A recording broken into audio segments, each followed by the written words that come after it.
हिन खे चेक करणु घुर्जे कि आखिर जेल के हलाए क्या। तो डिस्कशन करना से मुझसे मौजूद हैं, मेरे साथ इस वक्त मौजूद हैं, किसी तारुफ के मोहताज नहीं है, पीटीआई के सीनियर रहनुमा है, माहिर कानून है, advocate Ahmad Awais sahab. Thank you so very much Ahmad Awais sahab आपके कीमती वक्त के लिए।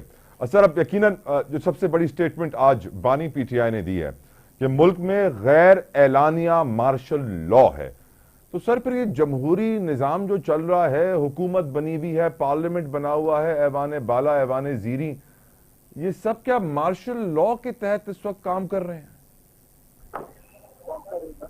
ये आपने क्या फरमाया कि सर जो बानी पीटीआई ने कहा है कि मुल्क में गैर एलानिया मार्शल लॉ है, तो इस वक्त जो मुल्क में ये सो कॉल्ड जमहूरी निज़ाम है, ये क्या जमहूरियत नहीं है? हम इस वक्त मार्शल लॉ में और ये जमहूरी निज़ाम मार्शल लॉ में काम कर रहा है सर?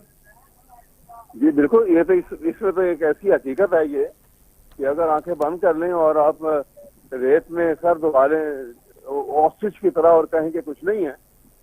मुल्क में ना आइन है, नाम का आइन मौजूद है और रूल ऑफ लॉ मौजूद है, लेकिन ना आइन है ना रूल ऑफ लॉ है। यहाँ तो एक नेकेड डेस्पोटिज्म है, बदतरीन शक्ल में डेस्पोटिज्म जिसे कहते हैं ना आप, मार्शल लॉ, ये वो बदतरीन शक्ल में है। सर ये मार्शल लॉ सिर्फ पीटीआई को नजर आ रहा है, बाकी जमातों को नहीं, क्या वजह? बाकी क्यों नहीं नजर आ? बाकी जमातों ने, बाकी जमातें तो वो ये मैंडेट कैसा चुराया गया, आपको ये नजर नहीं आया कि किस तरह से एक जारी मैंडेट के ऊपर झूठे हौसले के ये लोग बैठे हैं? वो लेकिन सर आपके लीडर, आपकी पार्टी के बहुत सारे इल्जामात आज गलत साबित हुए। फॉर एग्जाम्पल सर, कहा जा रहा था कैद तन्हाई में रखा हुआ है टॉर्चर करने के लिए इमरान खान को, वो आज गलत साबित हुआ। कहा जा रहा था कि वकला तक रसाई नहीं है, तस्वीरें भी आज पेश कर दी गई, किताबों की, एयर कूलर की, साइकिलिंग मशीन की, टीवी की। तो सर आपकी नजर में वो गलत बयानी क्यों की गई सर?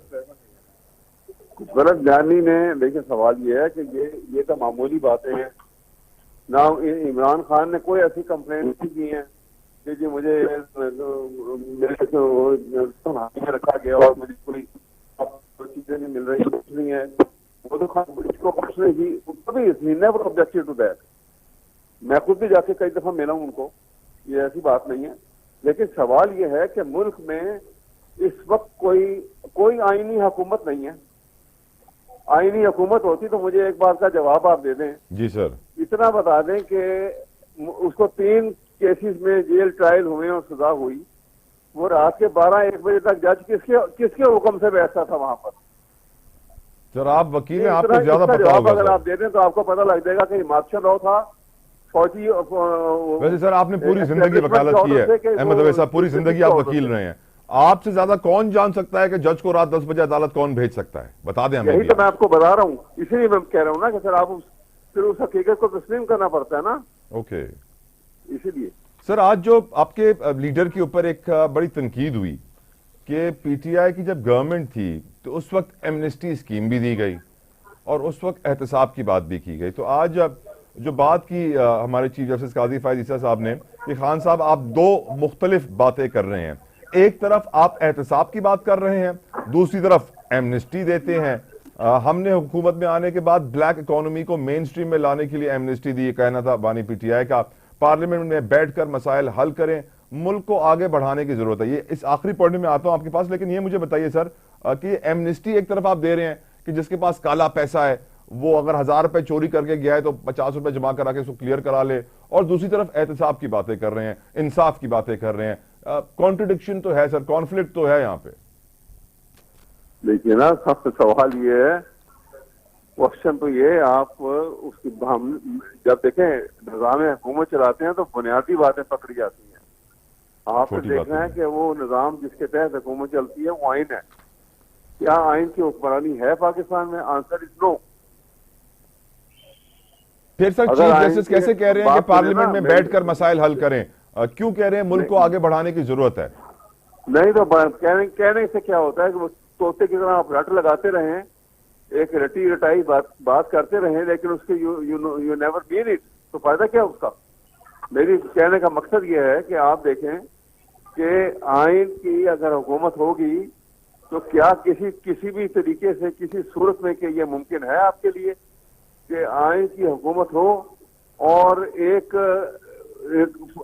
एस्टेब्लिशमेंट का आदमी जो कि एक small limb of the government है, वो गवर्नमेंट का निजाम चला रहा हो? तो पॉसिबल है? जिसने वोट ये लिया हुआ है कि he shall not indulge himself in politics, in the political activity. तो ये यहां से मामला जब उल्टा शुरू हो जाएगा तो वो कैसा खत्म होगा? बिल्कुल ठीक। आप ये इसको देखें, आप इसको जो असलियत है उसको देखें।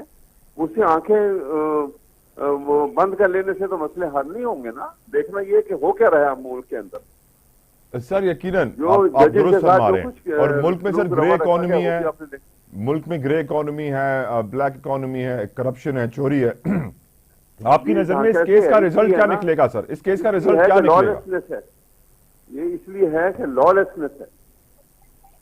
अगर लॉलेसनेस नहीं होगी तो ये सारी बातें कंट्रोल हो सकती है ना। जब कानून की हुक्मरानी खत्म हो जाएगी और एक तरफ होता है कि कानून का डंडा आप इस्तेमाल करते हैं और कहाँ डंडे का कानून इस्तेमाल करते हैं। अब डंडे का कानून इस्तेमाल करेंगे तो कुछ नहीं होगा।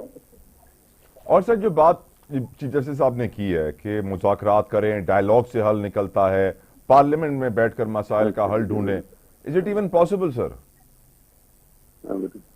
जी बेटा, पार्लियामेंट से हल नहीं निकलेगा आप कह रहे हैं? कोई मुज़ाकरात से, डायलॉग से, पार्लियामेंट से कोई हल नहीं निकलेगा? जो चीफ जस्टिस साहब इशारा दे रहे हैं कि डायलॉग करें। देखिए ना, आप सवाल ये है कि हल तो तब निकलेगा ना कि आप जब गवर्नमेंट में होते ना, भुट्टो साहब के जब हंगामे हुए थे ना, रेगिंग के ऊपर ही शुरू हुए थे, तो उन्होंने भी हाथ बढ़ाया था फ्रेंडशिप का कि आओ बैठ के डायलॉग करते हैं। और TOR बना के बाकायदा दोनों टीमें बैठी थी और वो डायलॉग होके उनके सेटलमेंट हुए थे। अब यहाँ पे क्योंकि इनकी हैसियत कोई नहीं है, जो पीछे से हुक्म मिलता है ये आगे से उसको लेके बात कर देते हैं। अपने आप इनमें हैसियत नहीं है कि ये बात कर सकें। अब ना इनमें काबिलियत है, ना ही इनके अंदर वो कॉन्फिडेंस है, क्योंकि इनको तो झूठे मैंडेट के ऊपर वो अनवार काकर का सुन लिया था ना आपने, ओपनली क्या बात किया गया था इनको सबको। अहमद अवैस साहब, ये जो नैब है, आज आपके लीडर बानी PTI ने भी ये बात कही है कि जो चेयरमैन नैब का तयन है वो अदालत करे। मैं सवाल आपसे पूछना चाहता हूं सर कि नैब के ऊपर मैंने 17 साल अपने सहाफती करियर में क्या कुछ नहीं सुना कि फ्लोर ऑफ द हाउस पे गालियां दी गई हैं नैब को कि नैब ये, नैब वो, प्ली बार्गेन, काला कानून। लेकिन कोई भी पावर में आते ही उसी कानून से अपने मुखालिफ सियासी जमात को टारगेट करना शुरू हो जाता है और उसके लिए वो इदारा बिल्कुल ठीक हो जाता है। क्या वजह है कि सर आज तक नैब एक ऐसा इदारा जो करप्शन को बिल्कुल कंट्रोल नहीं कर सका, एंटी करप्शन एक ऐसा इदारा जो करप्शन को बिल्कुल कंट्रोल नहीं कर सका, एक ऐसे मुल्क में जहां करप्शन रोज बरोज बढ़ती जा रही है और एंटी करप्शन के इदारे इतने करप्ट हो जाएं, तो फिर तो कोई मुस्तकबिल बचा नहीं ना सर उस मुल्क के लिए। लेकिन आपने भी सर कुछ नहीं किया। आप भी जब पावर में आए तो आपने भी नैब को इस्तेमाल किया PMLN के खिलाफ, नैब को बैकअप नहीं किया सर। आपने बड़ी अच्छी बात की है। सारी हुकूमतें जब भी आती हैं हमारे यहाँ पे एक, क्योंकि वो इंटेलेक्चुअल लेवल जो है वो उस हद तक उसमें पुख्तगी नहीं आई है, मैच्योरिटी नहीं आई है कि वो डिस्पैशनेट होकर नेशनल इंटरेस्ट के अंदर फैसले करें और कानून की हुक्मरानी को दिल से कबूल करें। इसलिए हम स्कोर विनिंग के लिए इन अदारों को इस्तेमाल करते हैं और अपने मुखालफिन को पकड़ के उनको बंद कर देते हैं, उनके खिलाफ झूठे केस बनाते हैं। ये सिलसिला तो हर एक ने किया और गलत किया और अब इंतहा पे चला गया। आप कहीं पे जाके जिसको खत्म करना है ना, एक बात गलत चलती आ रही है उसको कहीं तो बंद लगाना। परवेज मुशर्रफ ने बनाया था नैब सर, खत्म करना मुश्किल होगा कहते हैं।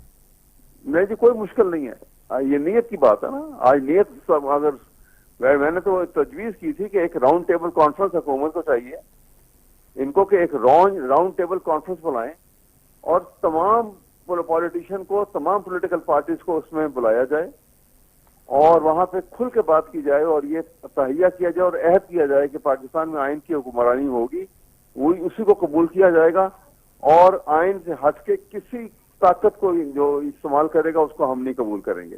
देखिए मामला सीधे होते हैं कि नहीं आपके मुल्क के।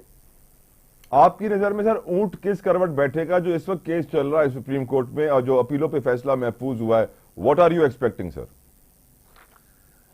ये जो नैब की अपीलों का? जी सर, मेरा ख्याल है कुछ अमेंडमेंट जो है वो उसमें कुछ तरमीम हो जाएंगी, कुछ को कंटिन्यू करेंगे, मेरा ख्याल है ऐसे होगा। क्योंकि सर हम जानते हैं कि आपके लीडर की जाने से कहा गया कि वो नहीं चाहते थे। बहुत सारी चीजें ऐसी हैं, 90 रोज का जो रिमांड है वो नहीं चाहते थे कि 90 रोज का रिमांड हो, वो नहीं चाहते थे गिरफ्तारियां हो, जो ख्वाजा हारे साहब ने आज बयान दिया उनकी तरफ से, अदालत में दलाइल दिए। जी जी। लेकिन कोई ऐसा है लीडर पाकिस्तान में सर जो नैब का खात्मा कर सके? किसी में है इतना दम सर, हम सर? मायोपिक है ना सबकी जो है ना, वो इतने छोटे इनके जहन बन चुके हैं कि वो नेशनलिस्ट होके खुले दिल से और ओपन हार्टेडली हम मामलात को ना सोचते हैं, ना समझते हैं, ना देखते हैं, और इस वजह से दूसरे के ऊपर सब कुछ लेने की कोशिश के अंदर वो इन अदारों को इस्तेमाल करते हैं और मुल्क का तबाही होती चली जा रही है। ये है प्रॉब्लम हमारी। सर आज एक स्टेटमेंट थी जस्टिस जमाल मंदोखेल साहब की कि बदकिस्मती से आप जेल में हैं, आपसे लोगों की उम्मीदें हैं। इनफैक्ट जस्टिस अतर मिलल्ला का ये जुमला था, और जमाल मंदोखेल साहब ने कहा कि हम आपकी तरफ देख रहे हैं, आप हमारी तरफ देख रहे हैं। सर मुल्क का एक इतना बड़ा लीडर है, हमने पहले भी माजी में पाकिस्तान में बड़े बड़े लीडर्स को जेल में जाते हुए देखा है। इनफैक्ट शहीद जुल्फिकार अली भुट्टो के साथ अहमद अवैस साहब जो किया गया, वो तो मैं नहीं समझता इतना जुल्म किसी और के साथ किया गया हो। जब तक जियाउल हक जिंदा था तो कैंपेन चलाई गई थी उनको काफिर डिक्लेयर करने के लिए कि वो तो मुसलमान ही नहीं थे, वो वीडियोज निकाली गई, तस्वीरें निकाली गई। कहने का मकसद यह है कि सर इस वक्त जो हालात हैं इस मुल्क के, शायद इसकी वजह यही है कि हमने जुल्फिकार अली भुट्टो शहीद को इंसाफ नहीं दिया और हमने कभी आवाज नहीं उठाई कि इतना बड़ा जुल्म हो गया, मुल्क दो टुकड़े हो गया, लेकिन किसी ने हमीदुर रहमान कमीशन की रिपोर्ट की तरफ इशारा नहीं किया कि भाई ये पढ़नी चाहिए, मालूम तो पड़े गुनहगार कौन था। और अगर कोई कह दे, अगर कोई हमीदुर रहमान कमीशन का नाम ले ले तो कहते हैं ये गद्दार है। आप अंदाजा लगाइए इस मुल्क में हो क्या रहा है और होने क्या वाला है सर।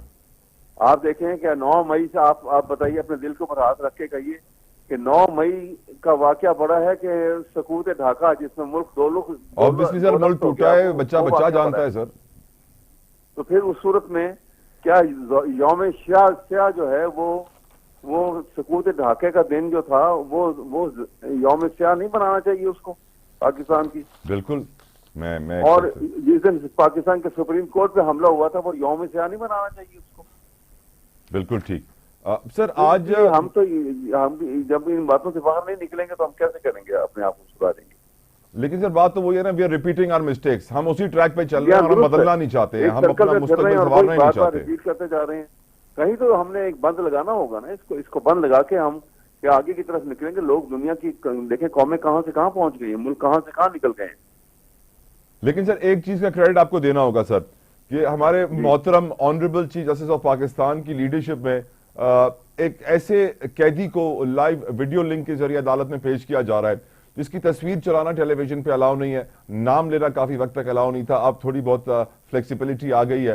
अच्छा, आप मुझे क्रेडिट देना चाहिए सर। अब बड़ी बिल्कुल देते हैं क्रेडिट। एक बात सुन लीजिए, आप अभी फरमा रहे थे कि जी ये ऐसे झूठ बोला जा रहा है तो मुल्क में माशाल्लाह तो नहीं, यहाँ जमहूरी हुकूमत है। मुझे आप बता दें कि ये नाम लेना किसने मना कर दिया और तस्वीर उनकी कहीं नहीं आ सकती? ये कहाँ कोई लेजिस्लेशन हुई है? अतर मिलल्ला साहब के इख्तिलाफी नोट में वाज़ेह लिखा हुआ था सर। बिल्कुल आप सही फरमा रहे हैं। यही प्रॉब्लम है हमारी, और इस प्रॉब्लम का सर कोई सोल्यूशन आने वाले वक्त में नजर आ रहा है अहमद साहब? बिल्कुल नजर आ रहा है। Everyone has to be cut to size. Sir कौन कट करेगा? किसमें है इतनी ताकत के साइज के हिसाब से कट कर दे सबको? बीच में से निकलेंगे। दुनिया की मुझे तारीख बताती है कि ये डायनेमिक्स डेवलप होते हैं जब क्राइसिस में आती हैं कौमें और मुल्क, तो बीच में से डायनेमिक्स डेवलप होते हैं और वो मामलात को कहीं से कहीं पहुंचा देते हैं। सर आज आपके लीडर बहुत सारे और केसेस भी डिस्कस करना चाहते थे अदालत में, साइफर का जिक्र हुआ और भी बहुत सारी चीजें निकली, लेकिन चीफ जस्टिस साहब ने रोक दिया उन्हें कि आप इसी मौजू पे रहें, इसी केस पे रहें तो बेहतर है। आपकी नजर में ऐसा करना चाहिए था? क्या मौके का फायदा उठा रहे थे इमरान खान के वीडियो लिंक पे तो सारी बातें कर जैसे ये तो बातें ये तो सुप्रीम कोर्ट को खुद मालूम होनी चाहिए। देखिए ना, जहाँ पे भुट्टो केस में उनको नजर आ गया कि जी ये ह्यूमन राइट्स वायलेशन हुई है, तो ये रोज हमारे आपको गिरदोनवा में सुबह शाम जो ह्यूमन राइट वायलेशन हो रहे हैं, किसी को उठा के ले जाते हैं, किसी को जेल में बंद करके उसे 3rd डिग्री ट्रीटमेंट होता है, उसको जबरदस्ती स्टेटमेंट दिलवाई जाती हैं, मार कूट की जाती है और हड्डियां तोड़ दी जाती हैं, कुछ को दिया जाता है। तो ये वॉयलेशन जो है ये अगर नजर नहीं उनको आएंगी तो इसका मतलब है कि वो अपने वोट की पासदारी नहीं कर रहे हैं। बट सर सॉरी टू से सर, बहुत सारी वायलेशंस इमरान खान जब वजीर आजम थे तो उनको भी नजर ये नहीं दुरुस्त आती है, थी। मैं मानता हूँ। बिल्कुल ठीक सर, मुझे ब्रेक का सब कहा जा रहा है होती अहमद है रजा साहब, प्लीज स्टे विद मैं मी। इसलिए कह रहा हूँ कि हमें जो कुछ होते आया है, अगर हमने आगे चलना है, अगर इसी सर्कल में ऐसे फिरते रहना है फिर तो ठीक है, लगे रहेंगे इसी में। लेकिन आगे कि हमने दुनिया की बिरादरी में कोई सर उठा के चलने की कोशिश करनी है तो हमें फिर स्ट्रिक्टली रूल ऑफ लॉ और कॉन्स्टिट्यूशन की तरफ जाना पड़ेगा। राइट सर, मुझे ब्रेक का कहा जा रहा है। एडवोकेट अहमद रजा साहब हमारे साथ प्लीज मौजूद रहिएगा। व्यूअर्स के लिए ब्रेक था, ब्रेक का डिस्कशन कंटिन्यू करना से स्टे विद अस।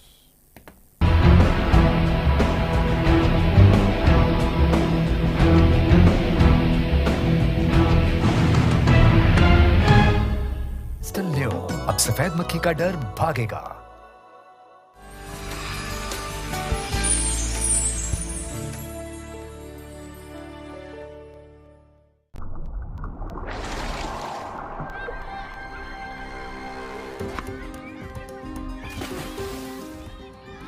जेकॾहिं तव्हांजे इलाइक़े में माहौलियाती नमूने में पोलियो वायरस मौजूद आहे त उतां जो हर हिकु ॿार न रुॻो हिन ख़तरनाक मर्ज़ में मुब्तला थी सघे थो,